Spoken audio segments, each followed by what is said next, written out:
Quand on est mal entouré, quand on a des gens toxiques, un entourage toxique tout autour de nous, ben, parfois on reçoit des paroles blessantes qui soit peuvent nous construire, soit peuvent nous détruire. Aujourd'hui, nous allons parler de cette toxicité.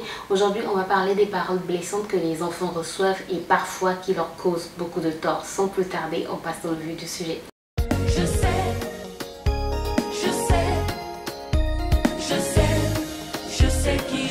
Comme tu l'as compris, aujourd'hui, on va parler de l'entourage toxique. Il n'y a pas longtemps, j'ai parlé des parents toxiques. On a fait une vidéo où on a parlé des parents toxiques. Aujourd'hui, on va plutôt parler d'un entourage. On va parler juste de l'entourage. La famille, les amis de la famille, bref, on va parler de l'entourage toxique pour un enfant. C'est très délicat pour un enfant de vivre dans un entourage, dans une famille, dans une maison toxique.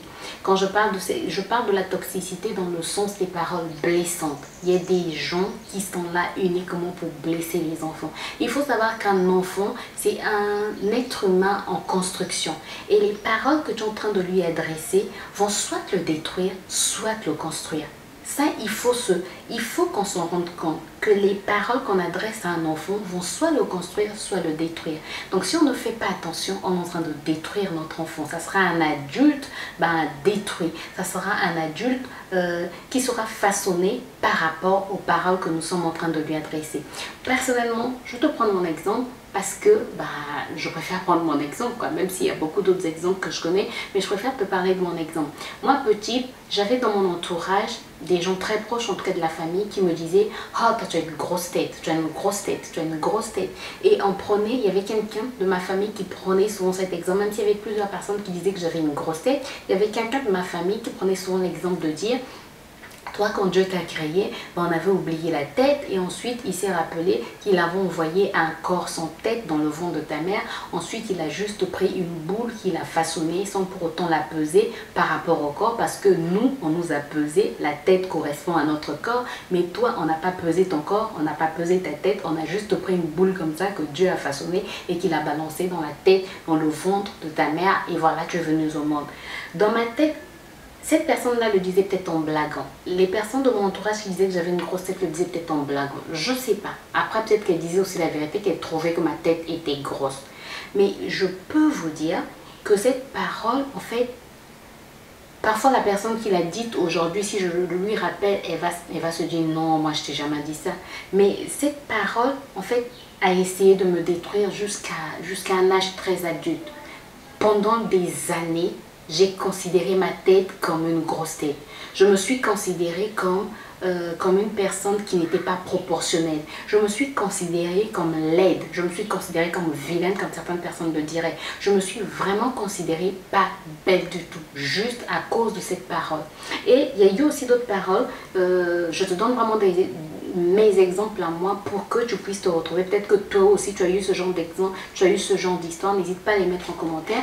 On m'a toujours dit, quand ma soeur est venue au monde, les gens se sont vraiment rués sur ma soeur. En tout cas, je vais l'avouer, ma soeur, quand j'ai vu ma soeur était trop belle. Elle était trop belle. Et là, j'avais déjà 10 ans quand ma soeur est venue au monde. Ma soeur était brune, elle était tout simplement belle. Et les gens, quand ils venaient voir ma soeur, les gens s'extasiaient devant sa beauté. Elle est belle, oh, elle est belle, elle est belle, elle est belle, elle est trop belle.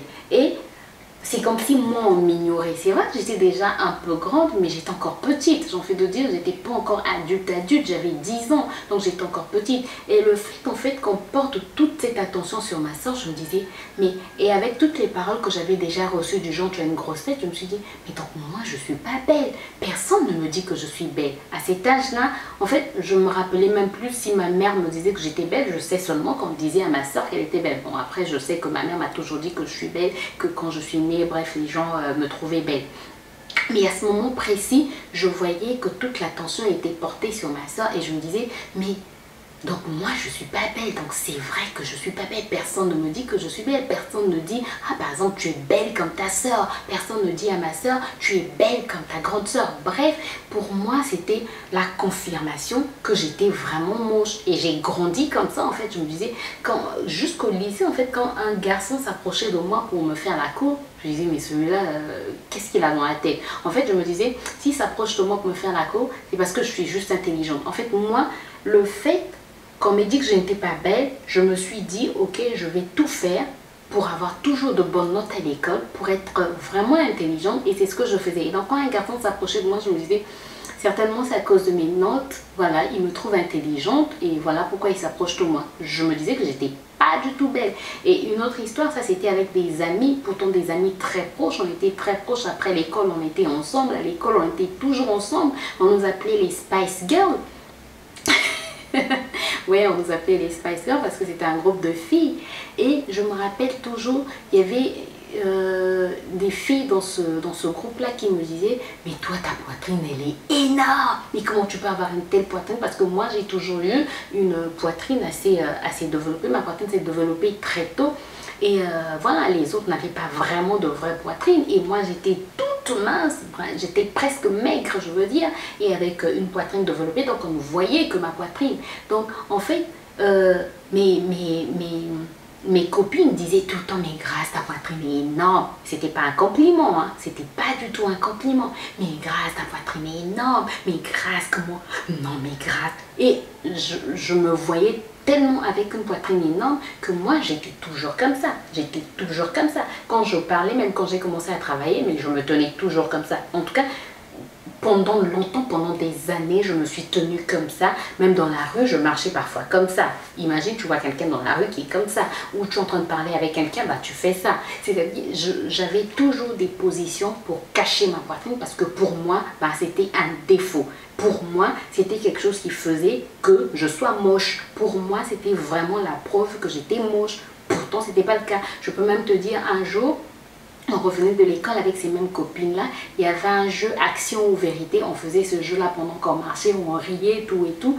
Et après, voilà pourquoi il faut beaucoup parler avec ses enfants. Comme ça, les enfants vont vous raconter ce qui se passe à l'école. Moi, je ne l'avais raconté à personne.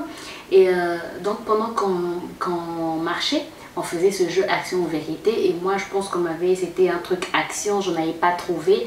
Et bref, on m'a dit, tu enlèves ta tenue, tu restes en débardeur. Et j'avais un débardeur en bas, en fait, qui montrait vraiment ma poitrine. Et on m'a dit, tu marches comme ça jusqu'à ce qu'on va te remettre on va te redonner ta chemise, donc ta tenue. Et c'était tellement humiliant pour moi ce jour-là, je n'avais qu'une seule envie, c'est entrer sous terre. Sincèrement, j'étais humiliée, c'est comme si on m'avait piétinée, j'étais très très mal. J'étais très très mal. Et c'est ce qu'on m'a fait faire. C'est-à-dire, j'ai marché comme ça sur une longue distance, plus de 500 mètres, sans ma chemise. Et j'étais tellement mal, mais tellement mal. Et ça, je ne pouvais pas raconter à la maison. Et c'est ce que je vivais à l'école avec mes amis. Donc voilà, les paroles qu'on reçoit vont soit nous construire, soit nous détruire. Et moi, je peux te dire que ça m'a beaucoup détruit.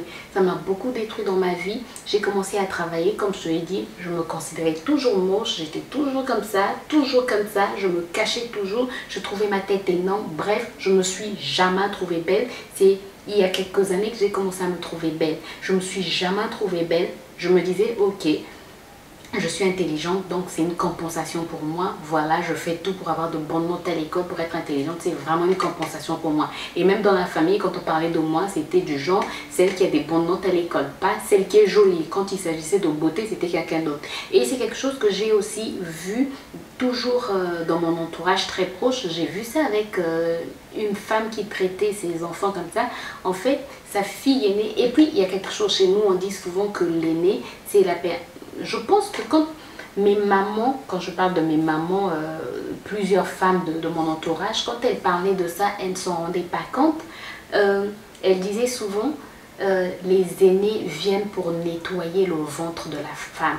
Donc quand tu mets au monde un enfant, le premier enfant est là pour nettoyer le ventre. Donc il sort avec toute la saleté qu'il y a dans le ventre. Cet enfant va prendre cette saleté là. Et ensuite les autres enfants qui vont suivre seront plus beaux parce que l'aîné a nettoyé le ventre. Donc moi dans ma tête je m'étais dit, pourtant on ne parlait pas de moi. On parlait je pense de quelqu'un d'autre. Et moi j'étais là, j'écoutais. Et le fait d'écouter ça, je me suis dit, donc moi, comme je suis l'aînée, j'ai nettoyé le ventre de ma mère. Et du coup, ceux qui viennent après moi sont plus beaux. Donc moi, je ne suis pas belle. Et je l'ai aussi vu chez une autre femme de mon entourage. Elle a des enfants. Donc sa première fille, pourtant elle est très belle, mais on va dire elle est un peu sombre. Et après elle a eu une deuxième fille qui est un peu plus claire, un peu plus effilée. En fait ça me rappelle trop moi quoi. Ça me rappelle moi parce que moi avant je me trouvais énorme quoi. Maintenant je me trouve pas si énorme que ça. Mais bref, ma soeur est un peu plus effilée. Quand tu vois ma soeur, elle a de longs doigts, elle a de longs... Bref, elle est effilée. Elle est plus grande que moi, elle est effilée. Et chez cette femme aussi, c'était pareil. Donc sa deuxième fille est un peu plus effilée, un peu plus fine, un peu plus claire, bref. Et elle avait toujours tendance à dire « Ah, cette fille, elle est belle. » Et les gens s'extasiaient souvent devant sa fille. Et je disais souvent à cette femme-là, à cette dame-là, à cette maman, il faut faire attention. Quand tu dis que ta fille est belle, devant ton aîné, c'est pas bien.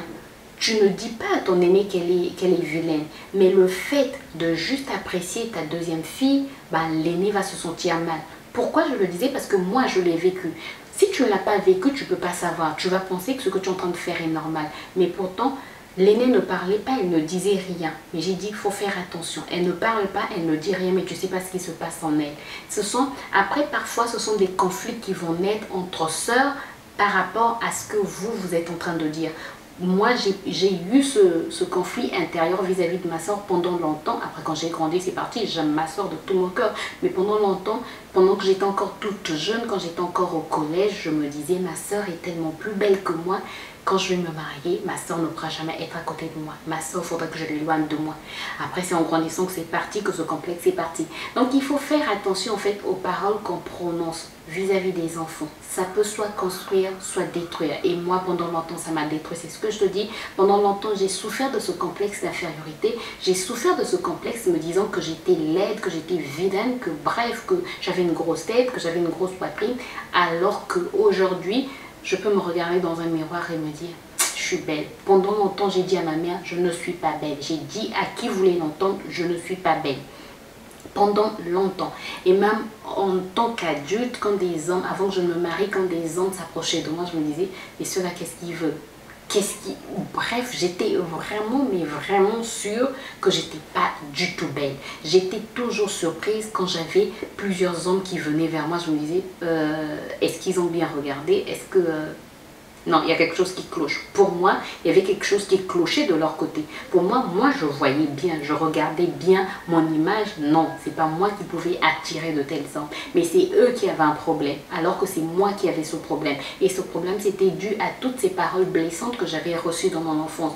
Donc, il faut faire attention aux paroles qu'on adresse à nos enfants. Moi, à mon fils, j'aime dire, tu es beau, mon fils. Je t'aime, tu es intelligent, tu es beau, tu es un champion. Voilà, à mon fils, je dis de bonnes paroles, de paroles qui vont, je lui dis toujours, tu es fort, tu es courageux, des paroles en fait qui vont faire de lui que dans la société qu'il soit toujours fort, que dans la société que sa tête soit toujours relevée, qu'il n'ait jamais la tête baissée. Et c'est ce qu'on doit faire, c'est ce qu'on doit dire à nos enfants. Ce sont de telles paroles, des paroles qui vont faire que nos enfants se mettent sur un piédestal. C'est pas pour qu'ils puissent se surestimer, c'est pas pour qu'ils aient un complexe de supériorité, mais c'est pour qu'ils aient de l'estime pour eux-mêmes, pour qu'ils aient confiance en eux. On doit construire cette confiance pendant qu'ils sont encore enfants. On doit construire cette estime pendant qu'ils sont encore enfants. Parce que pendant longtemps, je n'ai pas eu confiance en moi. Pendant longtemps, je me sous-estimais. Pendant longtemps, je peux te dire, jusqu'à un âge très adulte, je me suis sous-estimée. Je n'ai pas eu confiance en moi. C'est maintenant que je reprends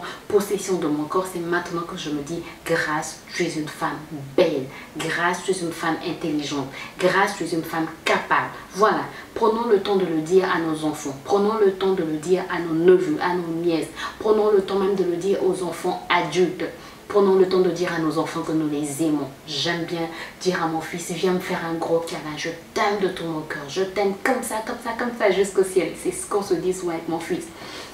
Parce que c'est très important. Ces paroles vont les construire. Ces paroles leur font du bien. Ces paroles vont faire d'eux des hommes forts de demain, des hommes courageux de demain. Voilà.